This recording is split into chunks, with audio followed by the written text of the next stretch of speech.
Muy bien, en honor al tiempo y siendo las 9:25, con un poco de retraso por el examen y estando presentes en el aula 96 estudiantes, vamos a iniciar la clase, teniendo en cuenta que a las 10 una de las secciones tiene otra clase para que puedan llegar con tiempo. Bueno, están entrando más compañeros ahora, ya pasamos los 100 estudiantes. Muy bien, eh, nos toca hablar sobre un tema bastante importante, ya que es muy común, es muy frecuente en la práctica médica, tanto eh, en la práctica médica ambulatoria, vale decir, los que acuden a los consultorios y a las urgencias, como también a veces son motivo de que los pacientes tengan que ser internados. Y es el síndrome vertiginoso.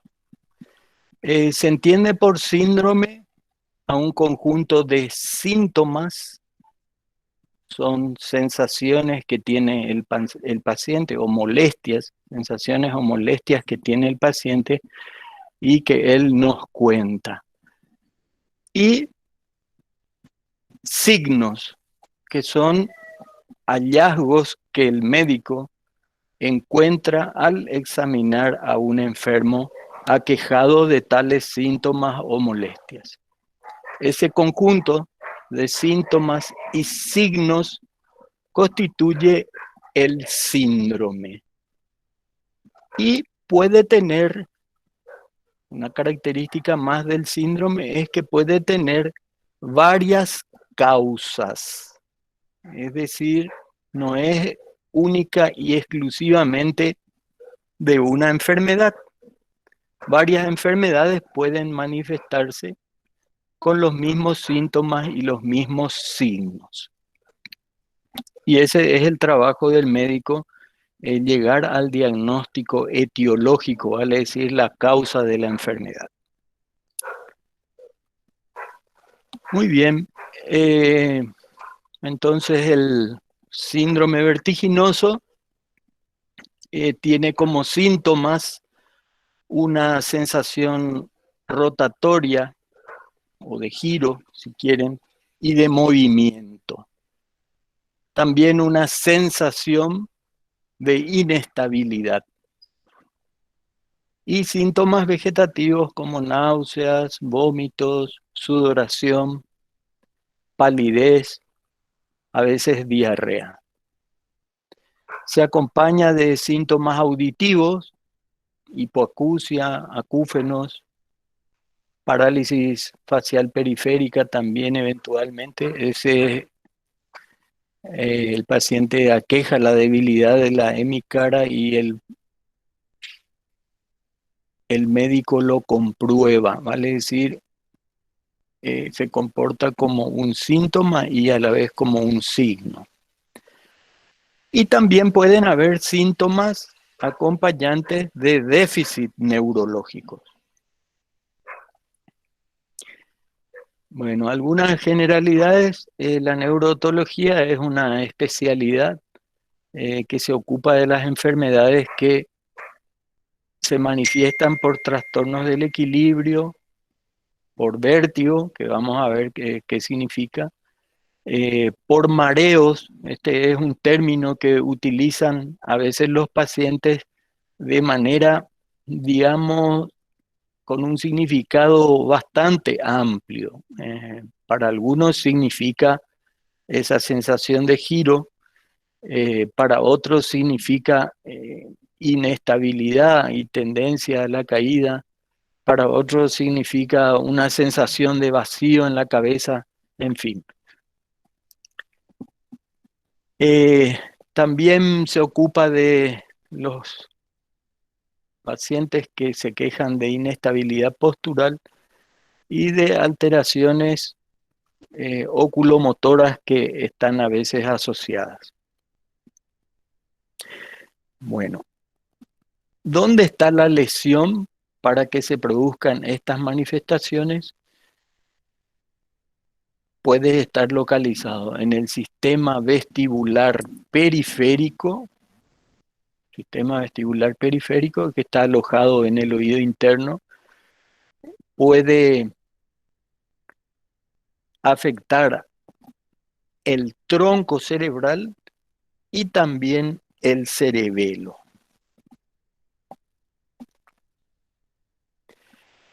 Una disfunción del sistema vestibular que digamos, arbitrariamente se divide en dos partes.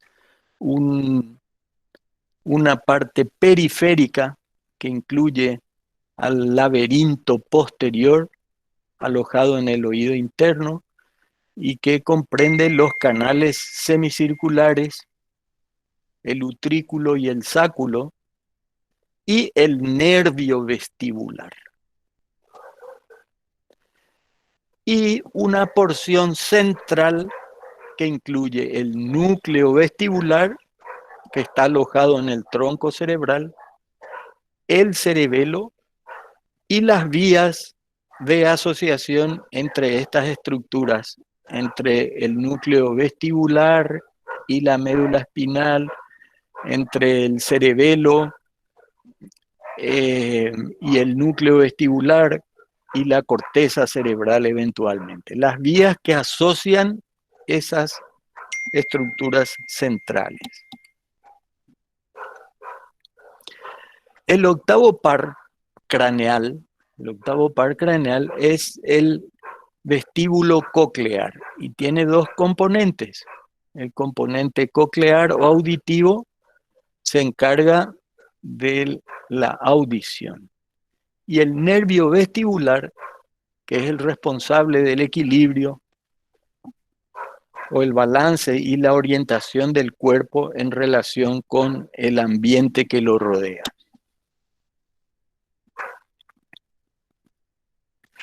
¿Qué es el vértigo entonces? El vértigo es una sensación subjetiva de que las cosas giran alrededor de uno y así se llama vértigo objetivo, o que uno gira alrededor de las cosas como un trompo y así se llama vértigo subjetivo.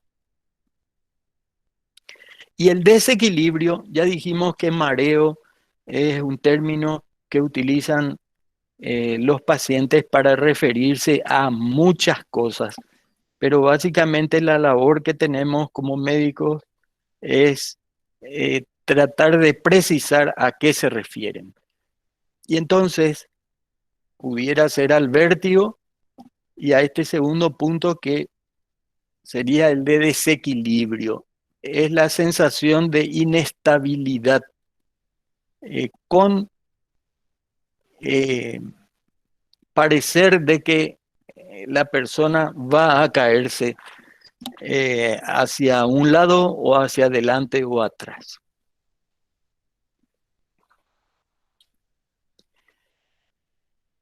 Bueno, es muy importante para tener una impresión diagnóstica adecuada considerar el tiempo de evolución de la molestia. Cuando la crisis de vértigo dura un día o más, generalmente tiene que ver una lesión en... Discúlpame, profe. Escucho. Profe, ¿podés sacar ahí donde dice el que es para compartir así, para seguirte mejor?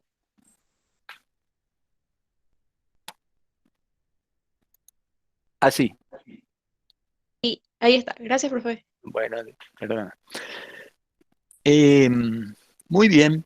Decíamos que cuando la crisis vertiginosa tiene más una duración de 24 horas o más, tiene relación con una lesión a nivel periférico y suele ser unilateral.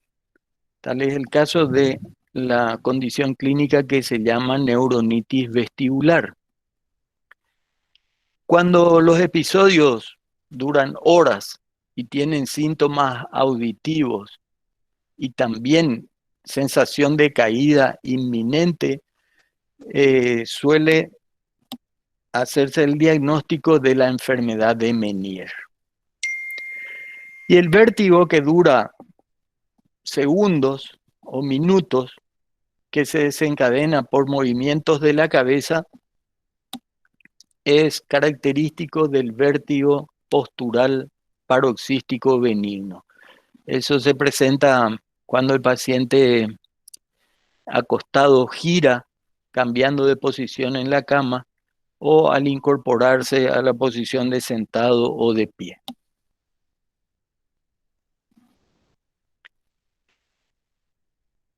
Una cosa a la que hay que estar muy atentos es a la presencia de síntomas asociados de origen auricular o del oído, como por ejemplo hipoacusia, que es la disminución de la percepción de los sonidos o ruidos, la presencia de acúfenos, la presencia de una sensación de presión a nivel del oído y a veces también la presencia de exudados o secreciones y dolor a nivel auricular, implicando ello una afección periférica y compartiendo no solamente el compromiso del oído medio, sino también del oído interno. También se debe estar atento en el interrogatorio a las manifestaciones de déficit neurológico. Ya dijimos que las estructuras del tronco cerebral pueden acompañar a las manifestaciones o expresarse como síntomas de vértigo. Y por lo tanto debemos estar atentos al compromiso de otros pares craneales, como por ejemplo ser la visión doble o diplopía, la presencia de parestesias en el territorio de la cara y trastornos sensitivos o motores por compromiso del tronco cerebral o del cerebelo. Por lo tanto, ante unas molestias o una queja de los enfermos, debemos estar atentos al examen de los oídos, hacer una evaluación grosera o básica de la audición en el sentido de explorar la agudeza auditiva y comprobar si hay o no asimetrías, vale decir, diferencias en la percepción de los sonidos entre uno y otro oído. También se debe prestar mucha atención al examen de la motilidad ocular. Se debe explorar el fondo del ojo. Se debe hacer una exploración de la sensibilidad superficial y profunda, una exploración de la motricidad y también una exploración específica de los reflejos orofaringios, que la mayoría tienen su centro en el tronco cerebral.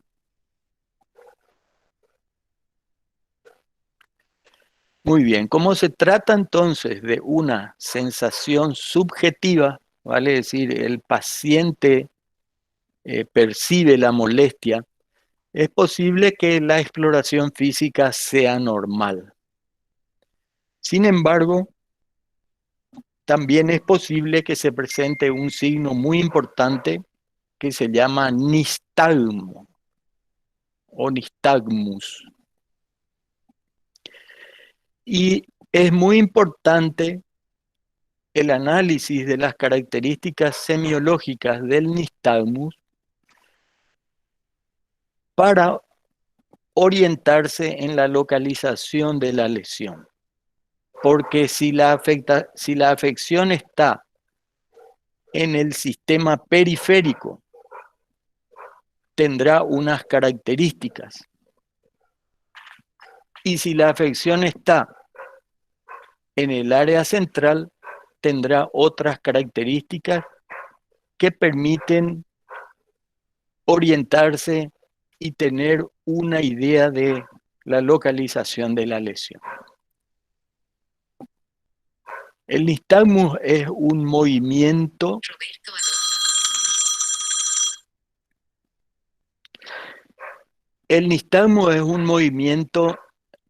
ocular conjugado, involuntario, espontáneo, que se caracteriza por tener dos fases de movimiento. Movimientos conjugados hacia izquierda o hacia derecha. Y tienen una fase rápida. Perdonen un segundo.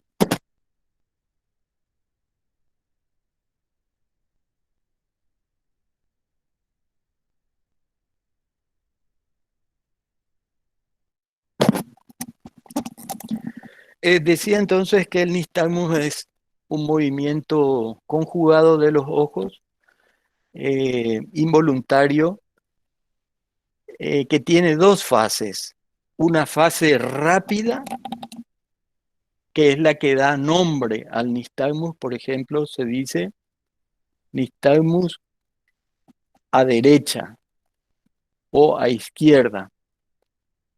Y una fase lenta, que es muy importante porque esa fase lenta es la que señala la lesión, es decir, indica hacia qué lado del aparato vestibular o del nervio vestibular está la afección. La fase rápida es la que da nombre al nistagmus porque es la más notoria. Cuando le pedimos al paciente que abra los ojos y sostenga la mirada en un punto, vemos el movimiento de batido como un resorte, un movimiento en resorte, que puede tener algunas características, como dijimos. Puede batir en sentido horizontal, puede batir en sentido vertical y puede también tener un movimiento de torsión o de batido en un extremo de la mirada. Bueno, ¿y cuáles son entonces esas características que nos permiten diferenciar una lesión periférica de una central? El nistagmus periférico es horizontal, tiene un sentido de batido horizontal, horizonto rotatorio, tiene una presentación brusca, aguda, se inhibe con la fijación de la mirada y aumenta cuando se mira en dirección de la fase rápida. Recuerdan que dijimos en el examen físico hay que explorar la motilidad ocular, suponiendo un nistagmus que bate a derecha. Cuando le pedimos al paciente que activamente mire hacia la derecha, se produce un aumento de la fase rápida en el batido en esa situación. Y ahí, también dijimos ahí que la fase lenta, vale decir, la fase lenta es la que señala el sitio de la lesión.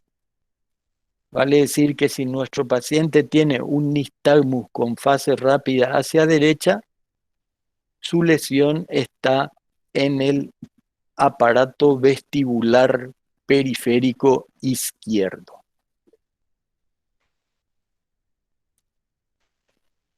Muy bien. ¿Cuándo pensamos que el nistagmus es de origen central? Cuando tiene un batido vertical, ¿vale? Es decir, los ojos se mueven en sentido hacia arriba y hacia abajo. Eh, este es un hallazgo físico del examen físico, es un signo, y el paciente no suele quejarse de vértigo. Es irregular y a veces puede estar disociado entre ambos ojos. Es decir, no hay el movimiento conjugado en el batido. Esta parte puede parecer un poquito confusa y difícil de entender, pero eh, en la medida que lean con atención y comprendan algunas cosas más adelante eh, cuando lo vean en algún enfermo en su práctica,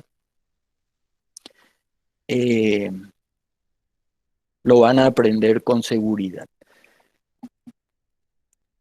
Una cosa muy importante, un mensaje, ante un paciente que se queja de vértigo o de mareo y que no puede movilizarse, revisen los ojos, busquen el nistagmo. Muy bien. Profe, ¿Me escucho? discúlpame, sí o sí vamos a encontrar nistagmo en todas las personas que dicen que tienen vértigo. Claro. Decíamos hoy que eh, los mareos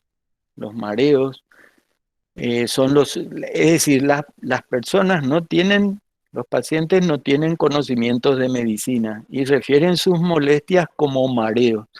Entonces nosotros debemos precisar si lo que tienen es una sensación de giro, de que las cosas giran alrededor suyo o que ellos mismos giran como un trompo.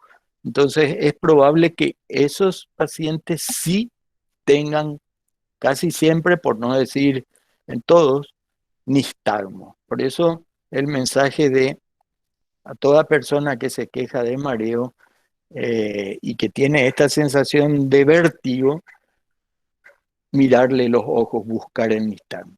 Pero también mareo puede significar inestabilidad, también mareo puede significar una falta de percepción de la posición de los pies durante la marcha. De manera que, respondiendo a tu pregunta, si es vértigo lo que tienen, buscar nistagmus y la mayoría lo va a tener. Gracias, profe. También hay que examinar los pares craneales, hay que explorar el cerebelo y el aparato vestibular. Hay algunas maniobras, Romberg, Unterberger y Bárani, armónicos, quiere decir que tienen el nistagmus de fase lenta hacia un lado, la desviación de los índices hacia un lado y la caída o la desviación de la marcha hacia el mismo lado, eso es armónico e indicaría una lesión periférica y una lesión central básicamente no tiene armonía en esas diferentes pruebas. Por supuesto, hay que examinar el oído, eh, buscando que su anatomía, que su conducto auditivo esté permeable, que su membrana timpánica esté con su brillo, esté normal, o signos de un cuadro infeccioso como una otitis media aguda, eh, en la que un porcentaje tiene el riesgo de una meningitis, la cual constituye una urgencia medicamentosa. Y también está la otitis colesteatomatosa. Bueno, ¿qué exploración haríamos en un paciente con vértigo? Tomar la historia clínica, vieron qué importante es para precisar a qué específicamente se refiere el paciente. Hay que examinar el oído, hacer las pruebas de la audición, pruebas de coordinación y equilibrio de los que es responsable el cerebelo. Hay que investigar la función oculomotora, hay que explorar también los pares craneales. También es importante un examen psicológico, unos análisis de laboratorio y unos estudios de imagen, en donde se destacan para aportar datos para el diagnóstico la resonancia magnética, la tomografía axial computarizada y algunas radiografías especiales,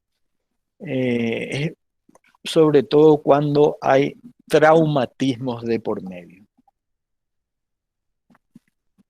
Bueno, y esta es la pregunta que nos hacemos todos cuando estamos ante un síndrome vertiginoso. ¿Es un vértigo central o es periférico? Bueno, y vean, en cuanto al desequilibrio, la lesión periférica en su fase aguda tiene importantemente, el paciente eh, está obligado a estar en cama prácticamente y aún en la cama eh, a permanecer inmóvil porque apenas moverse le desencadena esa sensación desagradable de giro, de que las cosas giran, de que el techo se mueve, la cama se mueve y acompañado de náuseas y vómito. Eso es muy violento. Y en el de origen central, ya vimos que eh, casi, casi no tiene vértigo eventualmente, o puede tener una molestia moderada. En la fase crónica, vale decir, cuando dura días, semanas o meses, hay una especie de compensación y el desequilibrio ya no es tanto. La inestabilidad, tanto en la periférica como en la central, es muy importante en la fase aguda. En la fase crónica se compensa. Y en el de origen central persiste en la fase crónica. El nistagmo espontáneo, eh, en la fase aguda de la lesión periférica es muy importante. En la fase aguda de la lesión central, digamos que no es tan importante como la periférica. En la fase crónica, el nistagmo espontáneo se compensa. En el central continúa o puede exacerbarse eventualmente. La dirección del nistagmo es muy importante. Ya dijimos que puede ser a izquierda o derecha, dependiendo del sitio lesionado, porque la mayoría de las veces es unilateral. Y el nistagmo es horizontal y rotatorio o torsional.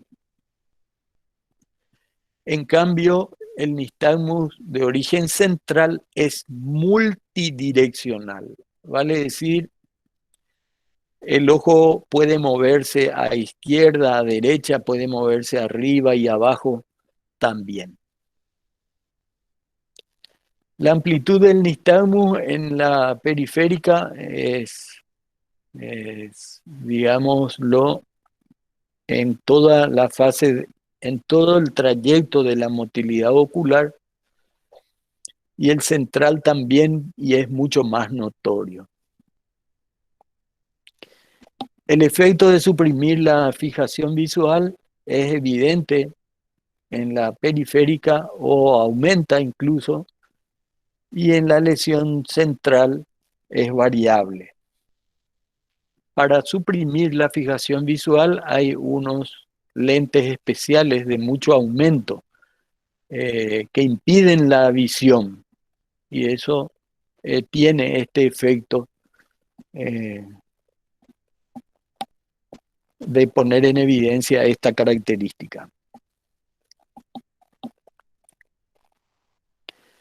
Bueno, los movimientos oculares visuales evocados son normales en la lesión periférica y en la lesión central son anormales. Las manifestaciones acompañantes en la lesión periférica no hay signos neurológicos acompañantes y en la lesión central sí.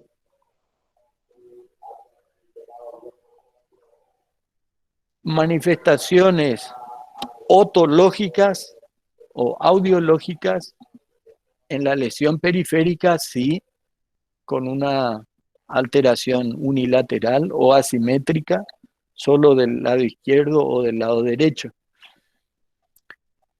En cambio, en la lesión central no hay síntomas audiológicos. Vale decir, la exploración de la función auditiva es normal.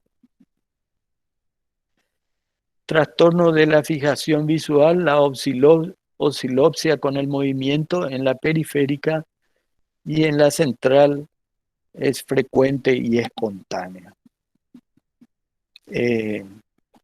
Eso es cuando la oscilopsia es la sensación de que los objetos se mueven en el espacio, ya sea que ascienden o descienden o se mueven de un lado para otro. Hola, doctor. Buenos Sí, días. Los buen de la día. sección 1 nos retiramos porque tenemos clase de fisiopatología. Ya, muchas gracias por su atención, disculpen. Gracias, doctor. Bueno, y como etiología, como causas de la neuronitis vestibular, generalmente es una virosis, una infección viral, y la otra etiología probable que tiene que entrar en consideración es la de origen vascular. La infección viral se presenta a cualquier edad eventualmente y la afección vascular isquémica o trombótica o por vasculitis eventualmente en las personas de más edad. Los estudios histopatológicos post-mortem mostraron una degeneración neuronal en la rama vestibular superior, así como pérdida de las células ganglionares superior e inferior del nervio vestibular. La manifestación clínica de una neuronitis vestibular se presenta agudamente, bruscamente, generalmente nocturna, se presenta con nistagmus, con muchos síntomas neurovegetativos, con náuseas, vómitos, sudoración. Hay una lateropulsión hacia el lado afecto y una dificultad para mantenerse de pie y caminar. La enfermedad de Meniere, estas son ya ejemplos de enfermedades que producen síndrome vestibular. Es una afección de origen desconocido, cursa con una hidropesía endolinfática, un aumento del líquido endolinfático, y se expresa clínicamente por ataques episódicos de vértigo, de disminución de la audición, que es fluctuante, y la sensación de acúfenos, que son escuchar ruidos inexistentes, que no tienen una fuente. Prosper de Menier lo describió en el año 1848 y el diagnóstico se hace por exclusión, cuando se descartaron todas las otras posibles causas. Tengan en cuenta que una característica es que se acompaña de trastornos otológicos y que tiene una evolución recurrente, ¿vale? Es decir, se va presentando por crisis.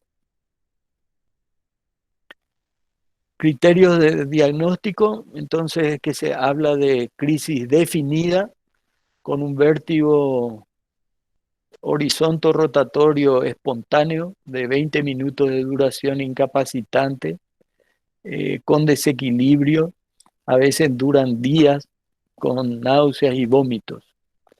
No afecta la conciencia o el sensorio del paciente y tiene un nistagmo horizonte rotatorio. Tiene hipoacusia y una sensación de pesadez o de plenitud auricular y la presencia de acúfenos.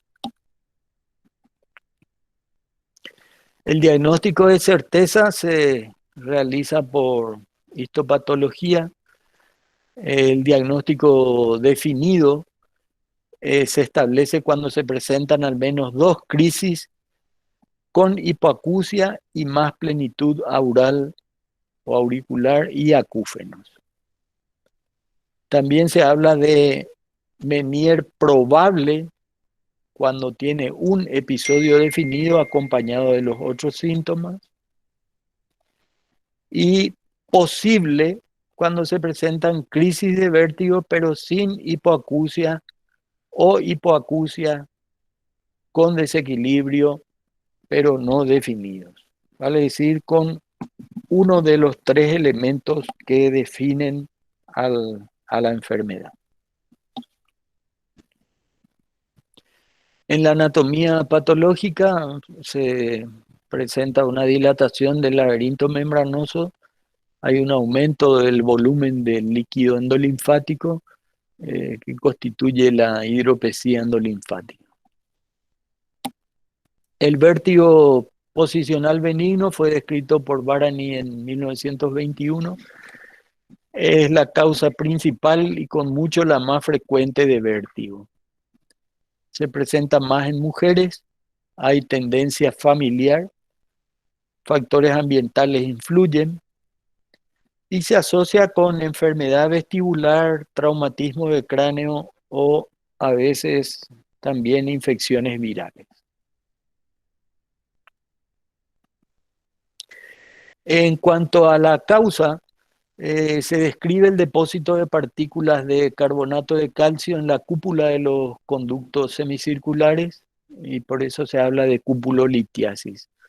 Las partículas flotantes en el interior del conducto podrían inducir corrientes de endolinfa y estimular la cúpula durante la rotación de la cabeza en el plano correspondiente al conducto afectado. Hay conductos semicirculares, anterior, posterior y vertical. El más frecuentemente afectado es el posterior. Bueno, y los vértigos relacionados a enfermedades del oído medio. Los procesos infecciosos que con mayor frecuencia presentan manifestaciones vestibulares son las otitis medias. Y bueno, hay que estar atentos a sus complicaciones, la meningitis, la otitis supurativa y secretoria. Puede cronificarse, puede haber compromiso de las mastoides y también la enfermedad venérea, la sífilis, puede comprometer esa zona. Otras causas, fístulas perilinfáticas, otoesclerosis, trastornos metabólicos como la diabetes y el hipotiroidismo y también trastornos vasculares. Esta también es una parte muy importante a considerar, ya que hay vértigos relacionados con la ingesta de medicamentos. Y así algunos analgésicos potentes de uso intramuscular o intravenoso como la meperidina, antihipertensivos como la hidralazina, que es un vasodilatador, y la metildopa, que es un agente antihipertensivo de acción central. Los antiinflamatorios, y esto es de uso muy corriente, de uso común, mucha gente ingiere antiinflamatorios por su cuenta, y ahí están la aspirina, el ketoprofen, la fenilbutazona, que ya no se usa tanto, la indometacina, que tiene indicaciones precisas, y el diclofenac, sí, que se usa indiscriminadamente para cualquier tipo de dolor. También antibióticos como los aminoglucósidos, recuerden que tienen efectos de ototoxicidad. El ácido nalidícico, un antimicótico como la gliseofulvina, la isoniazida, nitrofurantoína, trimetoprim-sulfa, las sulfas en general. Antineoplásicos, cisplatino y la mostaza nitrogenada, antiparasitarios, el metronidazol, la cloroquina y la quinina, y entre los diuréticos la acetazolamida y el triamtirene. Vértigos relacionados siempre con los fármacos, están algunos depresores o estimulantes del sistema nervioso central como los tricíclicos, los antidepresivos tricíclicos, los anticonvulsivantes como la difenilidantoína, la primidona, la etosuximida, barbitúricos, benzodiazepinas, disulfiram, meprobamato. Y sustancias químicas como el alcohol, el arsénico, alcanfor, plomo, oro. Otro punto a considerar, una vez descartados todas las causas orgánicas, son los aspectos psíquicos. El médico debe ser cauto cuando pretende distinguir una alteración funcional o una causa orgánica del vértigo. El vértigo mismo le afecta psicológicamente a la persona, le limita en su vida diaria, y eso se acompaña de una sensación de temor, de inseguridad, en fin.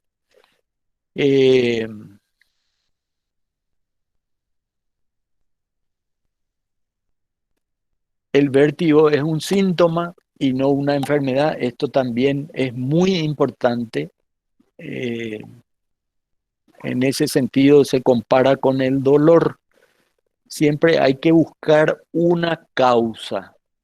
No es una enfermedad propiamente, sino es la manifestación de alguna enfermedad. Su presentación es amplia e implica desorientación corporal en el espacio.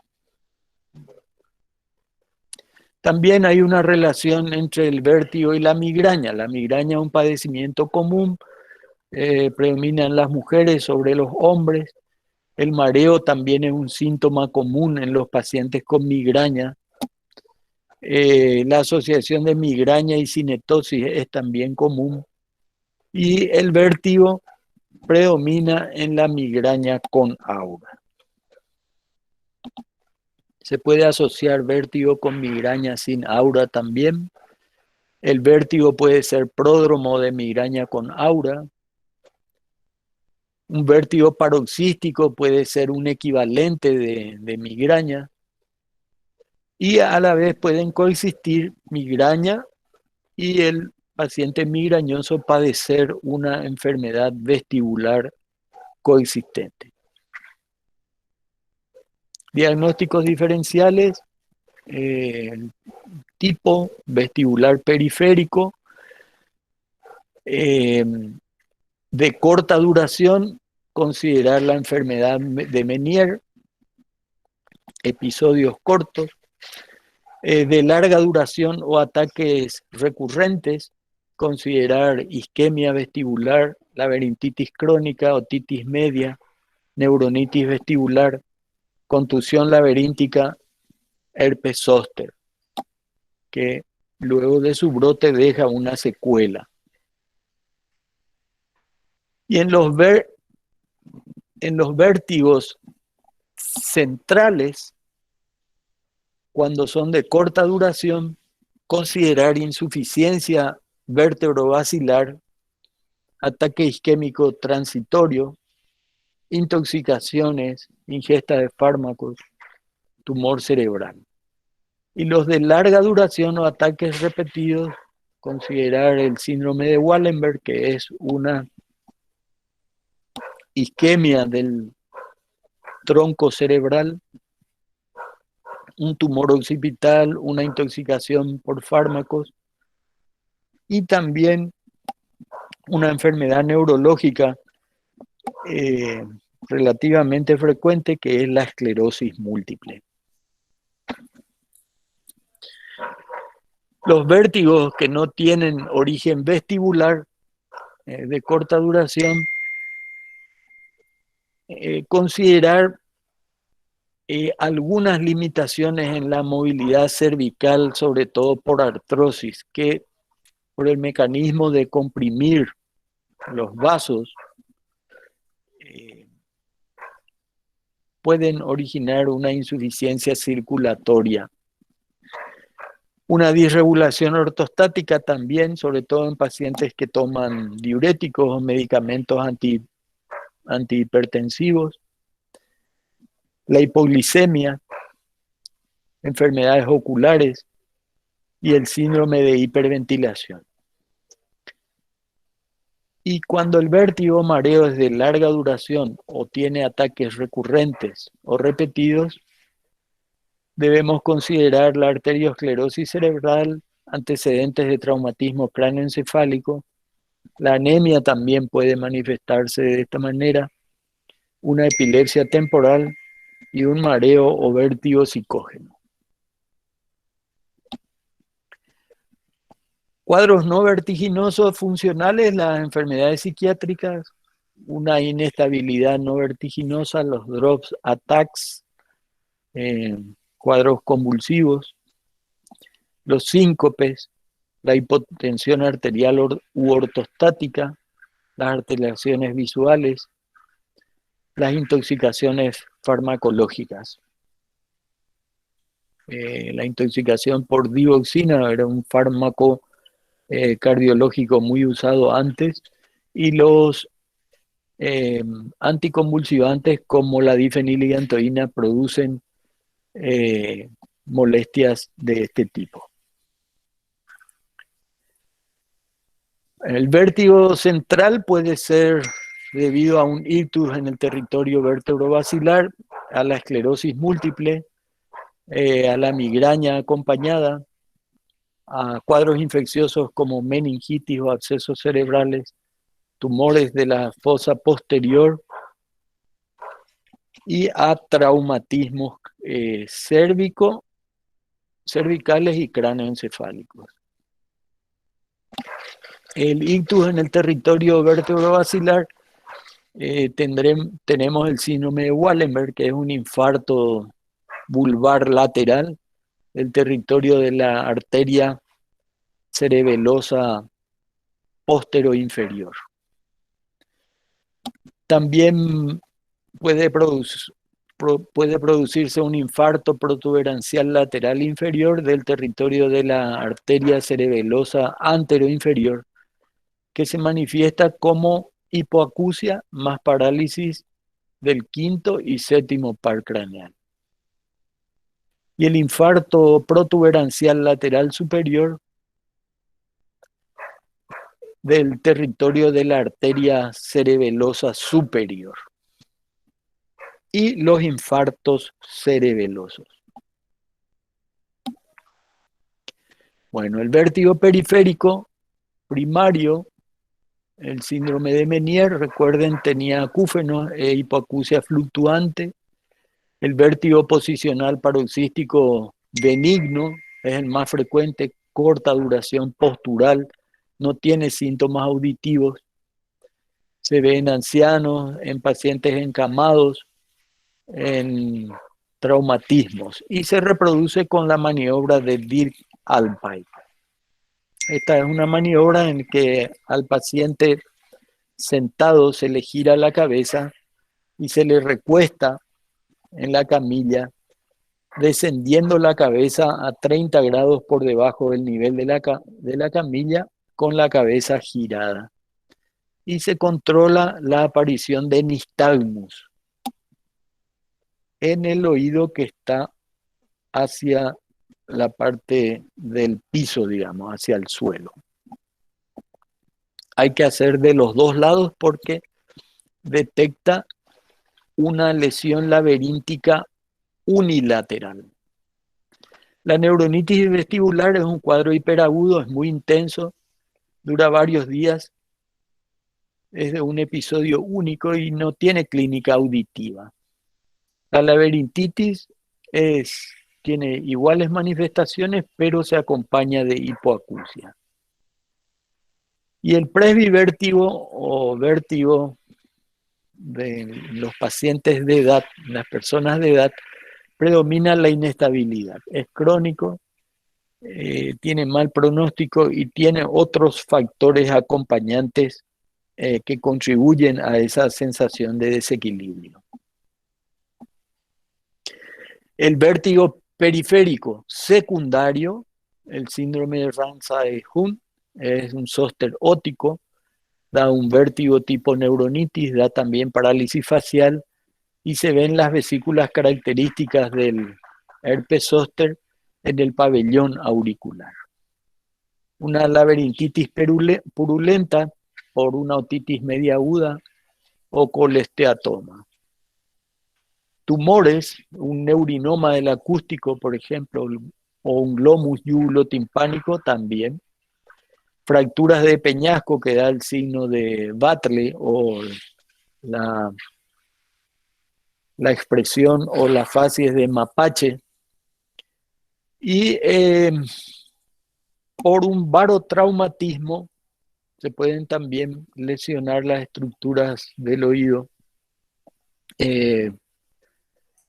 por un descenso brusco, por ejemplo, en las alturas, o una inmersión muy brusca en los que hacen submarinismo, o un estornudo muy violento. Bueno, ¿qué exploraciones complementarias debemos solicitar? Una tomografía computada o una resonancia magnética cerebral si tenemos sospecha de que el vértigo o su causa tiene un origen central. La resonancia magnética es más útil que la tomografía para mostrar patología del tronco cerebral o de la fosa posterior. Tomografía computada para ver la integridad de los peñascos, si sospechamos colesteatoma o si hubo un traumatismo de por medio y hay la posibilidad de que se haya fracturado el peñasco. Y el laboratorio de rutina para detectar cuadros infecciosos o una descompensación metabólica, como en la diabetes, por ejemplo. También hay que hacer audiometría, que consiste en la exploración auditiva. Hay que hacer pruebas vestibulares y la resonancia magnética. Bueno, es todo por la clase. Es un tema importante, bastante extenso. Perdonen porque parece que tenían otra clase antes. Pero bueno, a ver si hay alguna pregunta o alguna duda que quedó para liberarles. Doctor, yo tengo una consulta. Escucho. En caso de presentar vértigo por administración de fármacos, ¿se suspendería la administración de dicho fármaco o se seguiría con eso? Claro. Lo ideal es suspender el fármaco responsable porque el paciente le genera una molestia y sustituirlo por otro que pueda reemplazarlo en su efecto deseado y que no tenga la molestia. Para los antibióticos aminoglucósidos, por ejemplo, ototóxicos, categóricamente se debe suspender. Para los antiinflamatorios, eh, categóricamente se debe buscar otro que pueda producir analgesia y no la molestia. Y para los anticomiciales, son, por citar solamente los de uso más frecuente, también hay eh, diferentes productos o medicamentos que se pueden sustituir uno por otro para reemplazar y evitar este síntoma molesto. Gracias, doctor. Bueno, Profe, el COVID escucho. puede causar vértigo, ¿verdad? Sí, es una virosis, tiene también una etapa de viremia. Eh, no está descrito como síntoma así muy llamativo, ¿verdad? Pero eh, toma el área de las vías aéreas superiores y sí que ahí eh, eh, puede haber algún síntoma asociado. Más es la cefalea, más es el dolor de garganta, que no tanto el vértigo. Gracias, doctor. De nada.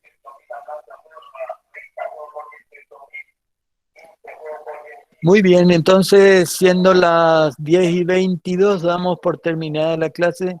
Que estén muy bien, cuídense mucho y estudien mucho sobre todo. Gracias por su atención y paciencia. Gracias, profe. Gracias, profe. Gracias, profe.